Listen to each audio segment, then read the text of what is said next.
Hello guys, welcome back to the channel. Hope you guys are doing fantastic. Today, we're going to be reviewing the Galaxy 360 Pro. I never did the unboxing, I just didn't get around to it, and so I just figured, okay, it's too late by now, so let's just start doing the review. So, here's my full review on the Galaxy Book 360 Pro.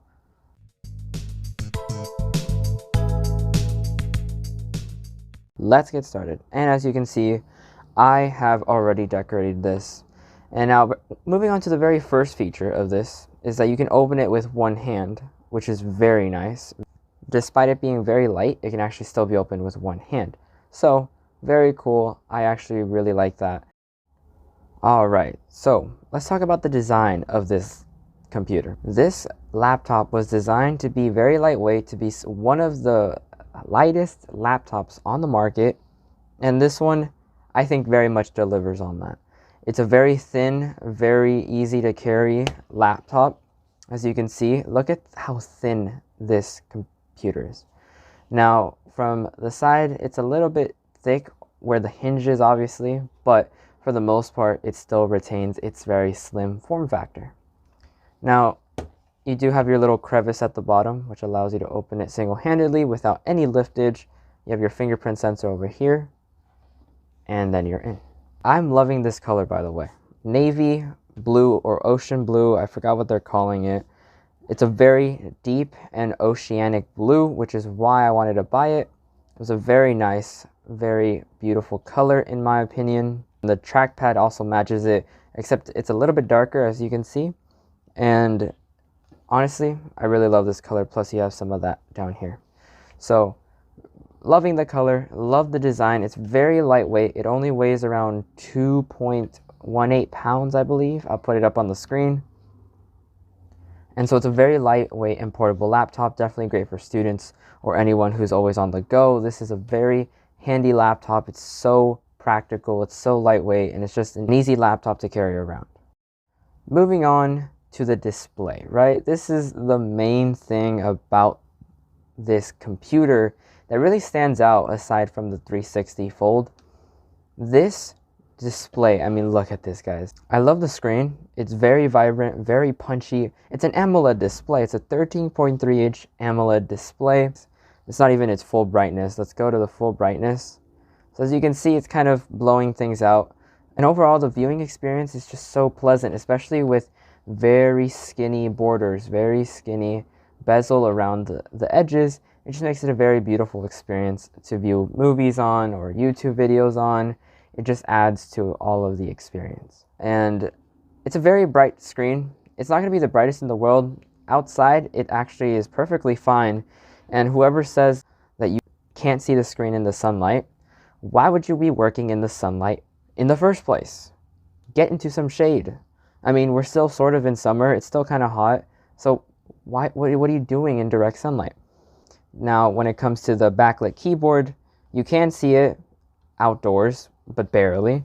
So this is more practical for when you're inside, when it's a little bit, night. You're going to have that backlit keyboard, and you can't really see it right now, but it's there. Talking about the keyboard, I found it to be very shallow. So it's right going to be, as soon as you tap it, it's pretty much you're going to hit. I don't know about like the travel distance or whatever it is. I'm not a total keyboard freak, but I do know that this is very shallow. So if you like very shallow feeling keyboards, it's going to be your type of thing. But I know a lot of people really like that kind of very pushy button. This one, not so much. It's very flat almost. And I'll give you a little bit of a sound test right now.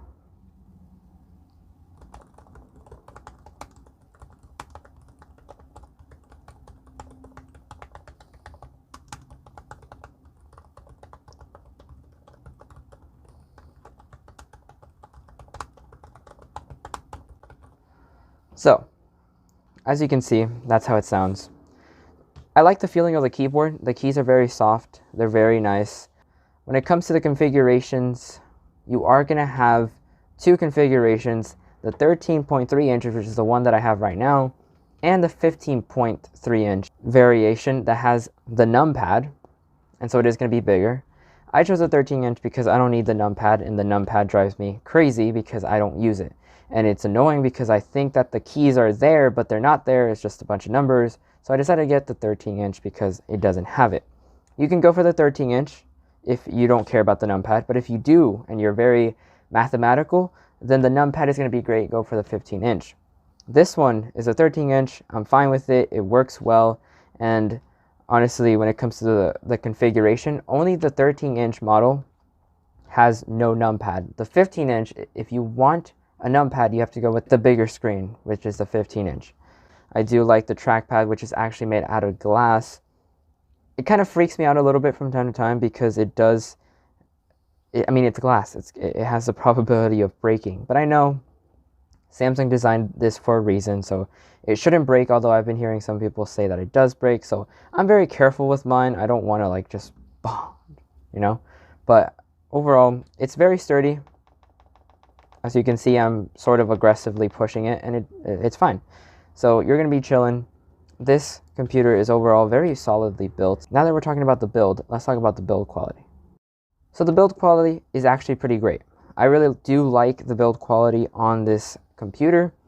The screen feels fine. It feels more than adequate. You know, the hinge feels sturdy. And the touchpad does feel responsive. We do have plastic on the back of the screen, but we do have metal side rails. And we also have a plastic bottom. And that has felt pretty good from my experience. And as you can see, as soon as you open it, it's ready to go, ready for your fingerprint, and you're in. We'll talk about the hinges once it's in its main format, which is this much loved 360-degree form factor. As you can see, the hinges hold themselves propped up perfectly fine. You have your little apps here, your Samsung apps, you have your Explorer and Productivity and all of that. You do have your S Pen, which does come with the actual computer. You can use this for drawing or for notes. It also has a very tactile button. And so if you want to open up the Notes app, you can actually start writing with the S Pen, and it does feel good. It is fast, very responsive. You're always going to have the S Pen to take notes, whether for class or for a business meeting or whatever. And as you can see, the hinges handled it perfectly fine. I like the design for this. And the only problem with the design, I would say, is that this S Pen, the only way to carry this S Pen is to put it right there. And of course, you know, the magnets are sort of strong. The magnets are strong enough, just don't throw it. And I mean, I have had this pen fall off the computer a couple times, so I found that kind of frustrating that there wasn't a dedicated place to put the pen inside. But honestly, I mean, it's better than nothing. It'll be fine. Just be careful where you put the computer, and definitely keep track of that S Pen. Alright, now that we're talking about the S Pen, let's go over the anatomy of the S Pen. Here we have the tip of the pen. Here we have a little bit of a tactile button that you can actually press, physically press, and that's what's going to get you to this little screen right here. You have your little shortcuts right there, which we will talk about momentarily. And then the rest is like a smooth outside, but we do have a little bit of a flat side here. And so there you go, that's your S Pen. And here you have a couple of options: create a note, view all notes, smart select, which is basically what we see on the Samsung phones. You can just grab this little part right here, and then boom, you have your little screenshot.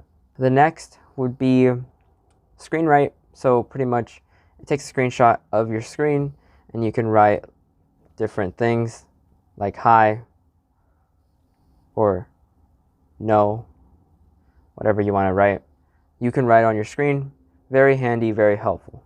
The next thing would be Pen Up, which Pen Up is pretty much going to give you a bunch of little things that you can draw with the S Pen, or you can do whatever you want to do.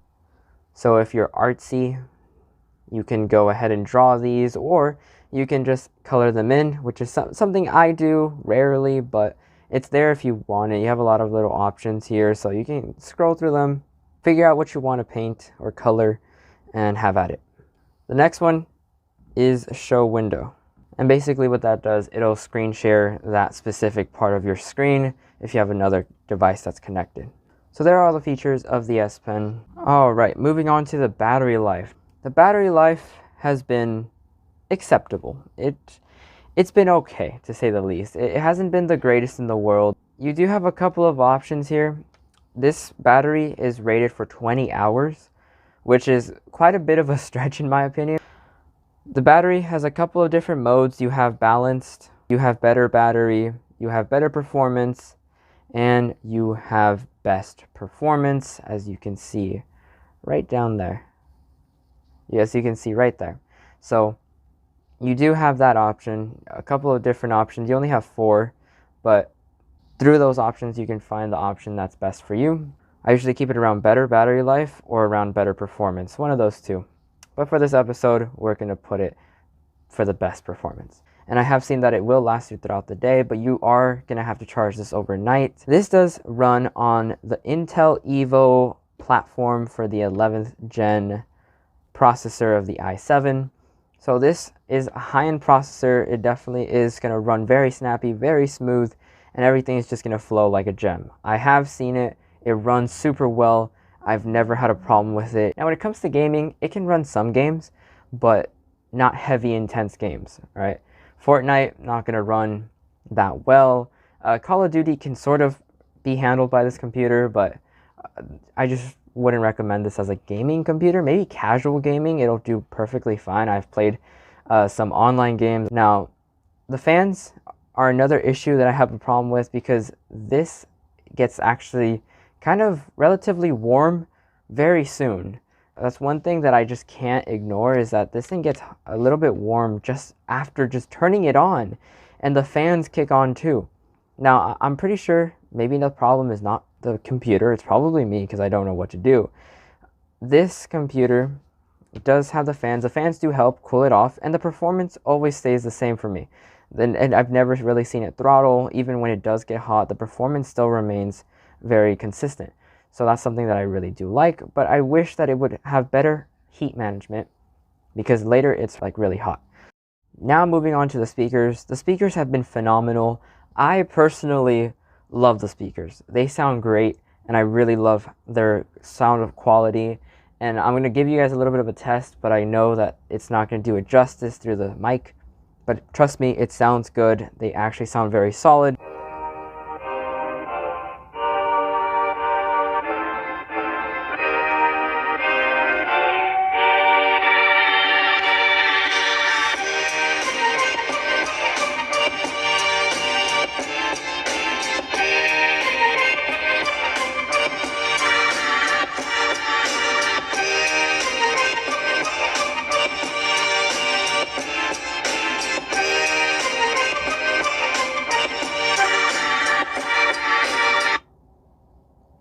As you can see, they're very loud, very clean, and it sounds very nice. Sound quality, I love it. I sometimes use it when I don't want to use my headphones or whatever. I just use the speakers because they sound good. They honestly do. And plus, you always have Dolby Atmos that's built in. And the speakers are tuned by AKG. So all that sound quality, it just adds for a nice experience if you don't want to have your earbuds in. So let's move on. The last thing that we're going to talk about is that camera. So we are going to have a 720 resolution camera, and the video has been good. I mean, I have had my Zoom calls on it, and honestly it looks great, but it's not the best that it could be. It could have been 1080p, but it doesn't mean that it looks bad. I will put up some test photos and you guys can check it out for yourself.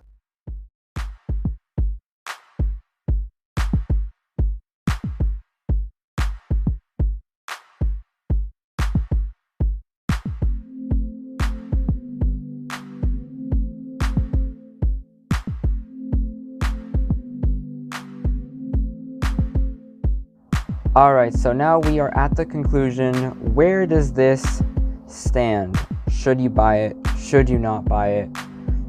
Personally, I think it's worth it. There's a lot of things that are kind of a compromise on this computer, battery life being one of them. It can last you throughout most of your day, pretty much all day really. So far I've been using this all day, and right now it's around 3 o'clock, 32%. It's not great, but it has survived an entire day. Normally, sometimes it really depends on the day. Sometimes there's more calls, sometimes there's less calls, and so the battery kind of changes accordingly. But I think for the battery, it's gonna last you all day. It's just not gonna go into the night. It's not gonna last you 2 days. I mean, you have got to be a seriously light user for you to get 2 days out of this laptop. But other than that, I think it's a very good laptop, especially the 360-degree folding. Like, that in itself is enough of a flex in my opinion. Like, this is actually really cool. So I'd highly recommend going after this. And I definitely think that this is worth a while, and it's just going to keep up with you. Plus, it's the main thing about this laptop is its portability, how it's light, and it's very easy to carry around, and that's what it's known for. That's its main appeal. So if you're a student or someone who travels a lot and wants to do work on the go, this is the way to go, because it has a powerful processor enough to do all the things that you need to do, and then some casual gaming on the side, and it can survive an entire day, and it's just overall a very good computer. I love the keyboard. I love the build material on this. I really do enjoy it. I like the fact that this is glass. It's so smooth. The body, it feels premium, and the screen is beautiful, AMOLED display, and it's just a really nice computer overall. So I hope you guys enjoyed this video, and there's a new video coming out next week. It'll be the full review for the A52 5G, the final review until the next phone comes out for the A series. We're going to be doing that 1-year review, but this is the final review, what I've learned after all the time with the phone. So hope to see you in the next one. Till then, peace.